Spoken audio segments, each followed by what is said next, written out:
Welcome to our channel. Today, we are going to explore an intriguing and complex question from American history. Why weren't Confederate leaders punished after the Civil War? This topic transcends the traditional narrative and touches on fundamental aspects of justice, morality, and reconciliation. Throughout the video, we will analyze the lack of punishment through new philosophical and ethical perspectives, aiming to understand how these decisions shaped American society up to the present day. The American Civil War, which took place between 1861 and 1865, was more than just a military conflict. It was a deep struggle over rights, freedom, and national identity. The landscape was rife with tensions between the North and the South, each defending its own view on the Union and slavery. The consequences of this war still reverberate in American society, and how we deal with this legacy is a question that deserves our attention. Historical context after the war, expectations regarding the leaders of the South, who had rebelled against the Union, were high. The idea that they would face severe penalties was common, especially among those who believed in the need for justice for the victims of slavery and the conflict. However, the approach adopted by the Union, particularly during the Reconstruction period, revealed a complexity worth our consideration. The Civil War not only resulted in the deaths of hundreds of thousands of people, but also left a profound impact on American society. Figures like Robert E. Lee and Jefferson Davis were not just military commanders, but symbols of an ideology that had been defeated. The treatment given to these Confederate leaders became a reflection of the political and social tensions of the time, challenging the simple narrative of victory and defeat. Furthermore, the idea that the Union might have chosen a more lenient treatment of Confederate leaders is a topic that has generated debate among historians. The lack of punishment can be seen not only as a political decision, but also as a strategy for national reconstruction. By not punishing the Confederate leaders, the Union may have been trying to avoid long-lasting resentment that could further complicate the already fragile situation in the South. The desire for reconciliation, one of the factors that influenced the lack of punishment, was the strong desire for reconciliation that permeated the post-war environment. Abraham Lincoln, the Union president during the conflict, had a vision of a united country. He believed that punishing the Confederate leaders could deepen divisions between the North and South, perpetuating a cycle of hostility and resentment. For Lincoln, forgiveness and reconstruction were essential to the country's stability and to the formation of a new national identity that could include both the victors and the defeated. Lincoln's approach reflected his deep understanding of the political and social realities of the time. He was aware that the South had suffered immensely during the war, and that lasting peace required a conscious effort to heal the wounds. This vision of reconciliation was not just a matter of compassion. It was also a pragmatic strategy to restore order and unity in a devastated nation. However, this perspective on reconciliation, while altruistic, also carried challenges and contradictions. By choosing not to punish the Confederate leaders, the federal government may have failed to adequately respond to the demands for justice from many who had suffered the consequences of slavery and war. This raises questions about what it truly means to heal and reconcile in a context where injustices are deep and long-lasting. The philosophy of justice, as we delve deeper into the issue, the philosophy of justice becomes central. What does justice really mean in such a tumultuous context? Should we focus on punishing the wrongdoers or on repairing social relations?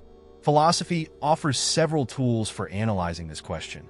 For example, utilitarianism, an ethical theory that focuses on the consequences of actions, suggests that we should evaluate the morality of our decisions based on their effects on the overall well-being of society. In this context, Union leaders might have believed that avoiding punishment for the Confederate leaders was promoting a greater good for society. They might argue that political stability and social peace were more important priorities than holding individual leaders accountable for their rebellion. Thus, the idea that punishment could lead to more suffering than relief permeated the thinking of many political leaders of the time. However, this utilitarian approach raises important ethical questions. If justice is measured solely by the outcome, does that mean the pain of the victims and the communities affected by slavery and war is secondary? History shows us that justice cannot be reduced to a simple equation of results. It must take into account age and voices and experiences of all those affected. Furthermore, the question of justice also involves the morality and ethics of the decisions made by Union leaders. The absence of punishment could be seen not only as a failure to ensure justice, but also as a sign of an approach that prioritized political convenience over recognizing the injustices committed.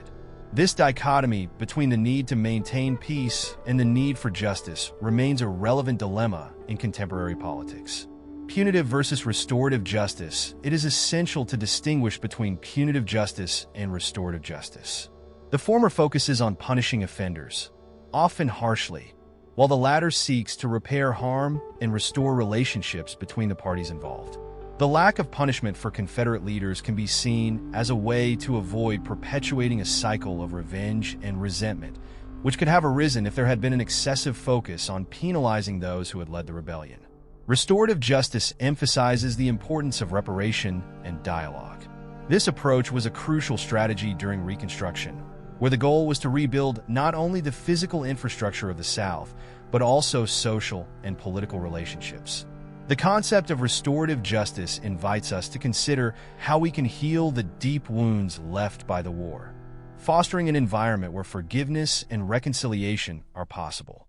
A contemporary example of restorative justice can be seen in initiatives that seek to promote dialogue between communities affected by conflict. These initiatives often focus on promoting mutual understanding and building bridges between different groups. However, the lack of adequate space for the expression of the experiences of the victims and affected communities may have hindered the effectiveness of restorative justice. The absence of a true recognition of the injustices committed often leads to latent resentment that can manifest in future conflicts.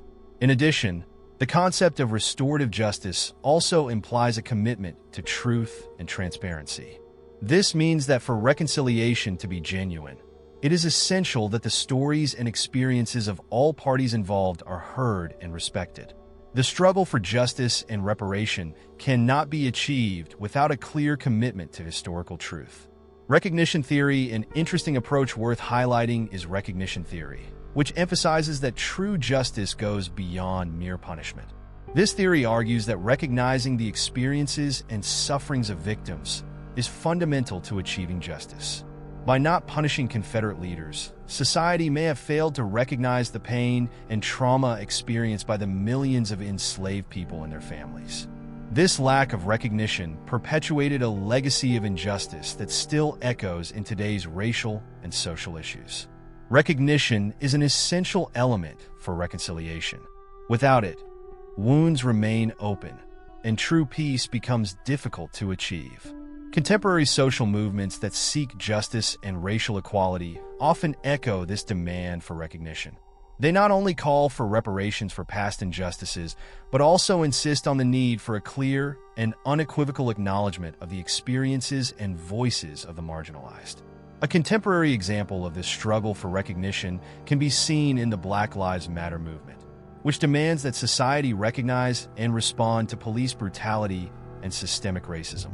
Thus, the lessons of the Civil War and the treatment of Confederate leaders continue to influence the social and political dynamics of our time. Recognizing the injustices of the past is not just a matter of morality. It is a crucial step toward building a more just and equitable future. Contemporary implications, the echoes of the Civil War still resonate today. How we deal with controversial historical figures, such as Confederate leaders, influences the current struggle for social justice and equality. The way different groups and communities approach this history shapes narratives about identity, race, and justice in our contemporary society. Recent debates over the removal of statues and monuments that celebrate Confederate figures in the United States exemplify these tensions. These monuments are not just remnants of the past, but symbolize ideologies that continue to cause divisions in a society still grappling with the legacies of slavery and racial discrimination. The struggle to decide what should be remembered or erased from collective memory reveals a profound challenge. How should we approach a history that is both part of our identity and a source of pain for many? A notable example of this debate occurred in Charlottesville, Virginia, where violent clashes in 2017 over the removal of a statue of Robert E. Lee led to a national reevaluation of the representation of Confederate history. These events showed how the fight over historical memory is closely linked to contemporary issues of race, identity, and justice. Furthermore, this struggle is reflected in contemporary social movements seeking justice and recognition, such as Black Lives Matter, which demands a clear recognition of the historical injustices that continue to impact African American communities. Analysis of the historical narrative. Another issue to consider is how the history of the Civil War and the approach toward Confederate leaders have been narrated over time. The way events are shaped and told influences public perception and understanding of what actually happened. Historically, many textbooks and popular narratives tended to glorify Confederate leaders, presenting them as heroes fighting for their just cause, while minimizing or omitting the central role of slavery in this conflict. This version of history has real consequences, as it shapes the identity and beliefs of future generations. In a context where many still view the war as a fight for the South's freedom, historical education becomes crucial in providing a more complete and accurate understanding of events. On the other hand, teaching history also faces significant challenges, especially when it comes to narratives that question deeply rooted ideologies. A critical review of Civil War history should not be limited to the figures of Confederate leaders, but should also include the voices of the enslaved and Union soldiers, whose experiences have often been marginalized. Including these perspectives can enrich our understanding of the conflict and its repercussions, and highlight the need for a broader acknowledgement of historical injustices. The role of memory and commemoration, how we choose to remember historical events and figures, is a vital aspect of constructing collective memory. Commemoration rituals and public monuments play a crucial role in shaping cultural identity and perpetuating narratives about the past. However, these rituals can also perpetuate divisions and tensions, especially when they are perceived as glorifications of ideologies that caused suffering to others. For instance, Confederate Day in many Southern states remains a controversial event. For some, it is a celebration of Southern heritage. For others, it is a painful reminder of a past of oppression and injustice. This dichotomy underscores the need for a broader discussion about how collective memories are formed and how communities can find ways to honor the past while acknowledging the injustices that occurred. The way memory is constructed and contested has direct implications for contemporary society. Communities confronting legacies of discrimination and oppression often struggle to find ways to remember and honor their history while also seeking justice and reparations. Recognizing that memory is a dynamic social construction can open space for more productive and inclusive dialogue about the past. Paths for the future. As we reflect on the lack of punishment for Confederate leaders and its implications, it is crucial to consider what this means for the future of American society. The struggle for justice and recognition remains relevant, and the lessons of the past can serve as a guide for building a more just and equal future. For this to happen, a continued commitment to dialogue, education, and truth is necessary. Furthermore, creating spaces where the voices of all those affected can be heard is essential. These spaces must allow for an open and honest discussion of history and its consequences, fostering a deeper understanding of the complexities surrounding historical narratives. This approach not only honors those who have suffered, but also paves the way for reconciliation and healing. Finally, it is important to recognize that history is not static. As new information and perspectives emerge, our understanding of the past also evolves. This evolution is essential for addressing today's challenges in an informed and empathetic manner, creating a future that respects and acknowledges the diversity of experiences that make up our society. In summary, the lack of punishment for Confederate leaders is a complex issue that deserves careful analysis. By exploring philosophical and ethical perspectives, we can better understand the consequences of this decision and how it still impacts our society today. The struggle for justice and recognition is not just a historical matter, but an ongoing struggle that resonates in the voices of many who seek a more just and equitable society. We must reflect on how the lessons of the past teach us to address issues of justice, recognition, and reparation in our own time. The Civil War and its repercussions are still present in our discussions about racism, social justice, and how we build a more inclusive future.